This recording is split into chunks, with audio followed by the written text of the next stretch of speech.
Hello friends. Video start करने से पहले मैं आपको बता दूं कि रियल एस्टेट रेगुलेटरी अथॉरिटी है क्या। इसको हम लोग आम बोलचाल की भाषा में रेरा भी बोलते हैं।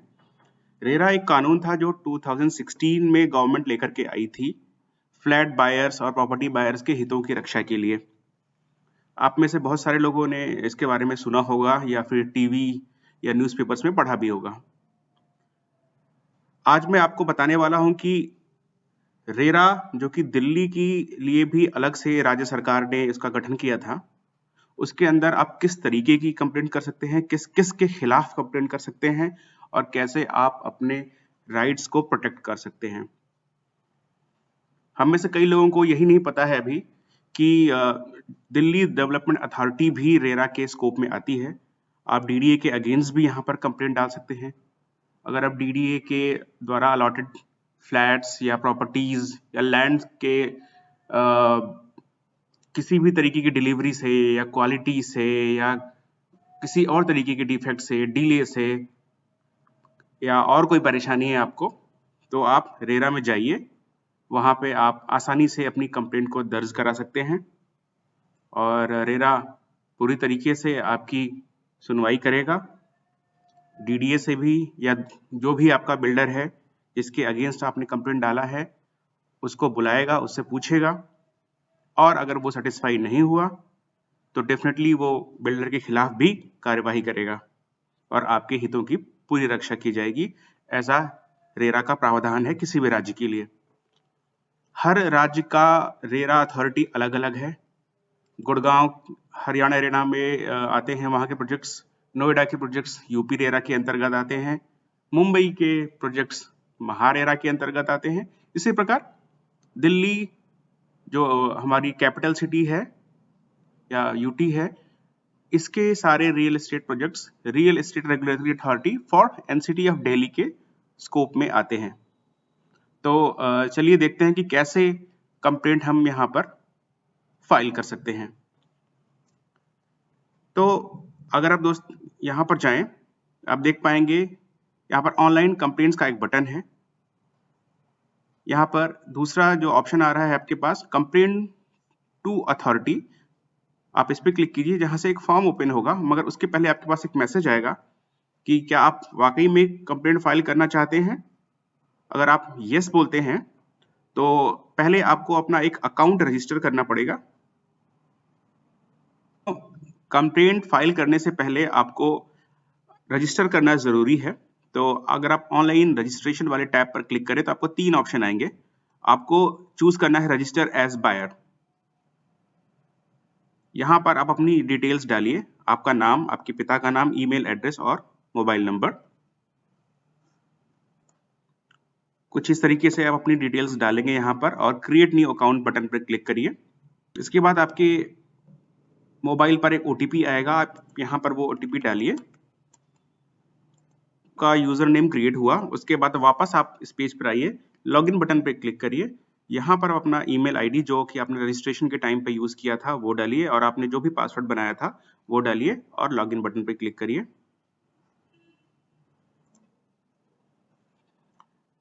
दोस्तों, अगर आपने लॉगिन कर लिया तो यहाँ पर आप देख पाएंगे कि आपका अकाउंट रजिस्टर हो चुका है। उसके बाद आपका अगला स्टेप होगा, आप ऑनलाइन कंप्लेंट्स वाले बटन पर जाएं और कंप्लेंट टू अथॉरिटी वाले ऑप्शन पे क्लिक करें। करने के लिए कहा जा रहा है, जहां पे आपको कुछ डिटेल्स प्रोवाइड करनी पड़ेंगी, जो कि है आपका एक पासपोर्ट साइज का फोटोग्राफ, आपका पैन कार्ड, रेजिडेंस प्रूफ, आप यहाँ पे आधार कार्ड भी लगा सकते हैं, अलॉटमेंट लेटर जो कि आपके बिल्डर ने आपको दिया होगा, और इसके अलावा अगर और कोई भी डॉक्यूमेंट है तो आप हैंडी रखिए, वो अभी काम आएगा आपकी कंप्लेंट को पूरा करने के लिए। रजिस्ट्रेशन फीस के बारे में बताया जा रहा है कि यहाँ पे जो भी फीस होगी वो आपको जमा करनी पड़ेगी। मैं बताता हूँ आपको कि ये 1000 रुपए है। आप इन दोनों ऑप्शन पे क्लिक करिए, प्रोसीड बटन पे क्लिक करिए। उसके बाद एक फॉर्म खुल करके आएगा आपके कंप्यूटर की स्क्रीन पे।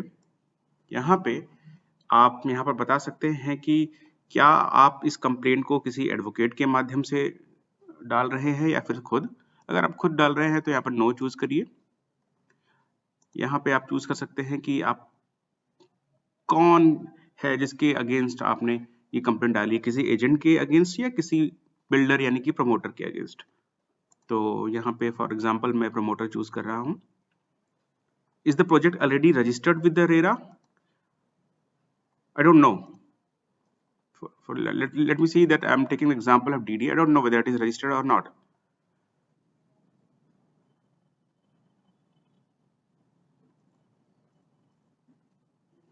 इसके बाद आप यहाँ पर अपने प्रोजेक्ट का नाम डालिए। अगर मुझे DDA के अगेंस्ट कंप्लेंट करनी है, for example DDA housing scheme 2019 के लिए कोई कंप्लेंट डालनी है, तो मैं यहाँ पर उसका नाम डालूंगा। यहाँ पे आपको अपने प्रोजेक्ट का नाम और आपके फ्लैट का एड्रेस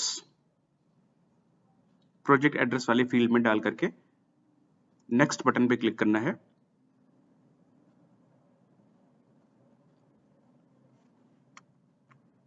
उसके बाद आपको यहाँ पे अपनी पर्सनल डिटेल्स, करंट एड्रेस है,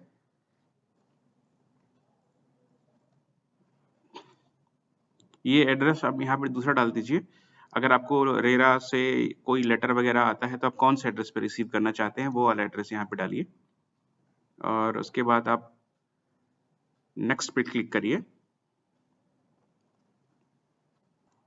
जैसे ही आप नेक्स्ट बटन पे क्लिक करेंगे आगे आपसे पूछा जाएगा फैक्ट डिस्क्रिप्शन, मतलब आपकी कंप्लेंट क्या है। यहाँ पर आप डालिए कि आपको क्या तकलीफ है आपके बिल्डर से या प्रमोटर से, यहाँ पे आप लिखिए। दूसरा आएगा प्रोजेक्ट की डिटेल्स, प्रोजेक्ट का नाम यहाँ पर फिर से आप लिख सकते हैं MIG DD housing scheme 2019 Vasant Kunj Mehrauli Mahipalpur road New Delhi. Project type is residential, project status is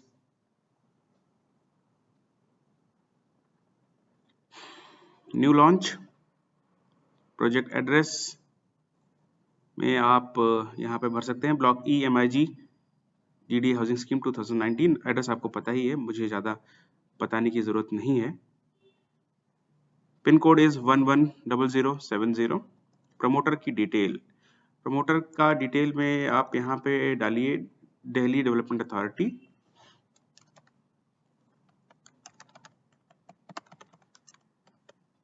पे आप VC साहब का ईमेल एड्रेस डाल सकते हैं। आगे आप अपने फ्लैट नंबर की डिटेल्स डालिए कि आपका जो फ्लैट आपको अलॉट हुआ था वो किस डेट को अलॉट हुआ था, उसका अलॉटमेंट डेट क्या है। मान लीजिए कि 7 सितंबर 2020 में सपोज आपको अपना फ्लैट अलॉट हुआ था, तो आप वो डालिए। अपार्टमेंट 2 BHK 3 BHK जो भी है सारे मीटर का है वो डाल के आप फॉर्म को आगे बढ़ाइए। यहाँ पे पेमेंट डिटेल्स आपने कैसे पेमेंट किया था, NEFT या RTGS के थ्रू, कैश, चेक, तो आप यहाँ पे चूज कर सकते हैं NEFT। ट्रांजैक्शन डिटेल्स में आप यहाँ पे डालिए कि किस किस डेट में आपने पेमेंट किया था और कितना कितना अमाउंट आपने पे किया था डालनी है। DDA के लिए मैंने ये डिटेल्स इनकी डायरेक्टरी से निकाली है। आप देखोगे कि यहाँ पे VC साहब का ईमेल आईडी है और उनके OSD का मोबाइल नंबर है। मैं ये डिटेल्स यहाँ से कॉपी करके डालूंगा। ये Vikas Sadan behind INA market, the pin code is 110023। Address और correspondence details same as the registered address की डिटेल्स ये मांगी गई है। यहाँ पे हम वाइस चांसलर साहब का नाम डाल देंगे। यहाँ पे जो भी ऑथराइज कॉन्टैक्ट पर्सन है आपके बिल्डर का, उसका रेजिडेंस एड्रेस भी मांगा जाता है, बट हमें पता नहीं है तो हमने ऑफिस एड्रेस ही यहाँ पर भी कॉपी कर दिया है। That should be okay. जब आप ये सारी डिटेल्स भर चुके होंगे और नेक्स्ट पे क्लिक करेंगे, ये फाइनल पेज आएगा जहाँ पे आपको ये डिक्लेरेशन देना है that I complainant on behalf of complainant declares that subject matter of the claim falls within jurisdiction of the RERA। आप इसके बाद या तो सेव ड्राफ्ट पर क्लिक करिए या फिर नेक्स्ट पे क्लिक करिए। मैं नेक्स्ट पे क्लिक कर रहा हूँ ताकि मैं अपनी कंप्लेंट को सबमिट कर सकूं। उसके बाद आपकी फाइनल कंप्लेंट यहाँ पर रजिस्टर की जाएगी। यहाँ पे आपको डिटेल्स लिखनी है कि आपको क्या तकलीफ है आपके प्रमोटर से, आपके रियल एस्टेट प्रोजेक्ट के प्रमोटर से, बिल्डर से, और आप क्या राहत चाहते हैं। इस पेज पे आप अपनी कंप्लेंट का सब्जेक्ट लाइन डालिए। It can be something like that, construction defect in the flat and the common areas, and you can mention some facts of the complaint like defects in the flat and the building. Flats are not shown as per the sample flats, and the category you can choose any of from this list. I have chosen construction defect, and here what relief I am seeking. तो यहाँ पे मैंने लिखा है कि मुझे ये चीज़ें चाहिए। तो आप अपनी जो भी तकलीफ है आप यहाँ पे लिख सकते हैं। अगर आपको कोई इंटरिम ऑर्डर चाहिए ऑर्डर रेरा से, तो आप यहाँ पे यस चूज करिए, और आपको क्या इंटरिम इंस्ट्रक्शन चाहिए रेरा से वो आप यहाँ पे मेंशन कर सकते हैं। लास्टली एक यहाँ पे एक डिक्लेरेशन है कि आपने क्या किसी और ट्राइब्यूनल या कोर्ट में ये कंप्लेंट डाली हुई है। सेम डिक्लेरेशन है। इसके बाद आप नेक्स्ट पे क्लिक करिए।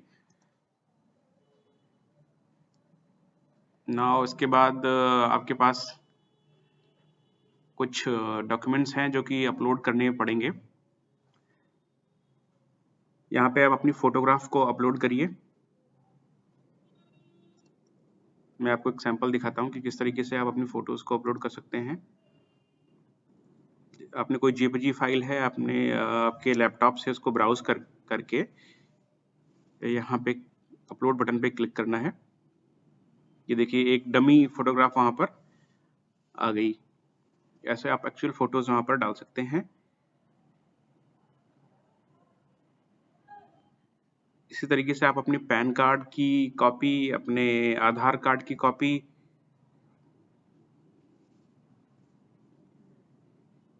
और अलॉटमेंट लेटर की कॉपी जो कि आपको डीडीए ने दिया होगा या फिर आपके बिल्डर ने दिया होगा, उसकी कॉपी आप यहाँ पे सेलेक्ट करके आपके लोकल लैपटॉप से, और आपकी पेमेंट रसीद, और कोई भी अगर एडिशनल सपोर्टिंग डॉक्यूमेंट है, कोई कंप्लेंट अगर आपने मेल के थ्रू या पोस्ट के थ्रू डीडीए को या आपके बिल्डर को दी थी, तो आप उसकी कॉपी भी इस तरीके से यहाँ पर सेलेक्ट करके अपलोड कर सकते हो। बाद नेक्स्ट बटन पे क्लिक करिए। फाइनली आपके पास ये आखिर के 3 डिक्लेरेशन है जो आपको एग्री करने पड़ेंगे। तीनों पे आप यस चेक करिए, और आपके मोबाइल पर एक ओटीपी आएगा, या फिर आपकी ईमेल आईडी पर भी ओटीपी आ सकता है, वहां पर वो ओटीपी डालिए। नेक्स्ट पेज पे आप देखेंगे कि आपकी कंप्लेंट जो है वो प्रॉपरली रजिस्टर्ड हो चुकी है। यहाँ पर अब आप इसको स्क्रॉल करके नीचे जाइए। लास्ट में आप देख पाएंगे कि आपने जो जो डॉक्यूमेंट्स अपलोड किए थे वो यहाँ पे नजर आ रहे हैं। इसके बाद आप प्रोसीड टू पेमेंट बटन पे क्लिक करिए। यहाँ पे आपको जो फीस है 1000 रुपए की वो पे करनी है। वो आप किसी भी तरीके से पे कर सकते हैं, चाहे तो आप यूपीआई के माध्यम से या फिर क्रेडिट कार्ड, डेबिट कार्ड या नेट बैंकिंग के माध्यम से पेमेंट कर सकते हैं। तो जैसे ही आप पेमेंट करके इसको फाइनलाइज करेंगे, आपके पास एक रिसीट जनरेट होगी, और कंप्लेंट नंबर भी आपको मिल जाएगा। और कंप्लेंट नंबर के बाद आप अपनी कंप्लेंट को रेरा की वेबसाइट पे ट्रैक कर सकते हैं। और उसके बाद कुछ दिनों के बाद आपके पास एक लेटर आएगा दैट आपकी कंप्लेंट रजिस्टर कर ली गई है, और आपकी हियरिंग की डेट आपको दी जाएगी। उस फर्स्ट हियरिंग में आपको बताया जाएगा आपको कि आपके क्या क्या कंप्लेंट्स है वो सुनी जाएंगी रेरा अथॉरिटी के द्वारा। अथॉरिटी के मेंबर्स आपकी कंप्लेंट को सुनेंगे और एक नोटिस इश्यू करेंगे आपके बिल्डर को, और एक डेट देंगे जिस डेट में आपका बिल्डर या तो खुद अपीयर होगा या तो किसी एडवोकेट को भेजेगा अपनी तरफ से सफाई देने के लिए। उस दिन रजिस्टर्ड पोस्ट से और ईमेल के द्वारा भी एक लेटर आएगा जिसमें आपको बताया जाएगा कि अगली सुनवाई से पहले आपको कोई अगर एडिशनल डॉक्यूमेंट या कोई एडिशनल सबमिशंस करने हैं किसी भी तरीके के, तो वो आप ऑनलाइन कर सकते हैं। और मैं आपको बताना चाहूँगा कि रेरा के द्वारा जो भी आजकल सुनवाई हो रही है वो कम्प्लीटली ऑनलाइन हो रही हैं, आपको इन पर्सन जाने की कोई ज़रूरत नहीं है। आपको वेबएक्स के थ्रू अपीयर होना पड़ेगा। आपका बिल्डर या उसका एडवोकेट भी वेबएक्स के थ्रू ऑनलाइन प्रेजेंस अपनी देगा on the date of hearing, और आप दोनों अपने अपने फैक्ट्स को, अपनी अपनी बातों को अथॉरिटी के सामने रख सकते हैं। अथॉरिटी के चेयरमैन और मेंबर आपकी बातों को सुनेंगे, और मुझे पूरी उम्मीद है कि हमारे साथ, बायर के साथ पूरा न्याय किया जाएगा, हमारे जो भी राइट्स हैं उनको प्रोटेक्ट किया जाएगा। मैं आपको दिखा देता हूं कि कंप्लेंट किस तरीके से आपको दिखाई देगी। एक बार आपकी कंप्लेंट सक्सेसफुली रजिस्टर हो गई है तो आप माय अकाउंट पे जाइए यहाँ पर, और माय कंप्लेंट्स वाले ऑप्शन पे क्लिक करिए। यहाँ पे आप देख पाएंगे कि आपकी कंप्लेंट रजिस्टर हो चुकी है। यहाँ पे ऑन राइट हैंड साइड आप देख पाएंगे कि आपकी एप्लीकेशन की डिटेल्स नज़र आ रही हैं। आप ये भी देख पाएंगे कि आपकी हियरिंग की अगली डेट क्या है।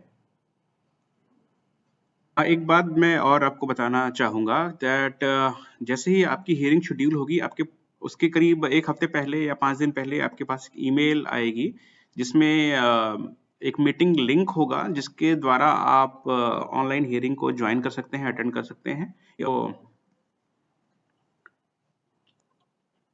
आपको वेबएक्स ऐप आपके मोबाइल में या आपके लैपटॉप में इंस्टॉल करना होगा ताकि आप ऑनलाइन मीटिंग्स को ज्वाइन कर सकें। आपको अपना वेबकैम उस वक्त ऑन रखना पड़ेगा। प्लीज़ इंश्योर करिए कि आपके लैपटॉप का कैमरा या फिर आपके मोबाइल का कैमरा और माइक अच्छे से काम कर रहा हो, ताकि आप अच्छे से सुने जा सकें, अच्छे से देखे जा सकें, और कोई क्वेश्चन है तो आप रिस्पॉन्ड कर सकें अथॉरिटी को। थैंक यू सो मच दोस्तों। अगर और कोई सवाल है तो मैं डेफिनेटली उसको आंसर करने की कोशिश करूँगा। आप लोग कमेंट्स में अपने क्वेश्चंस लिख करके डाल सकते हैं। Thank you so much.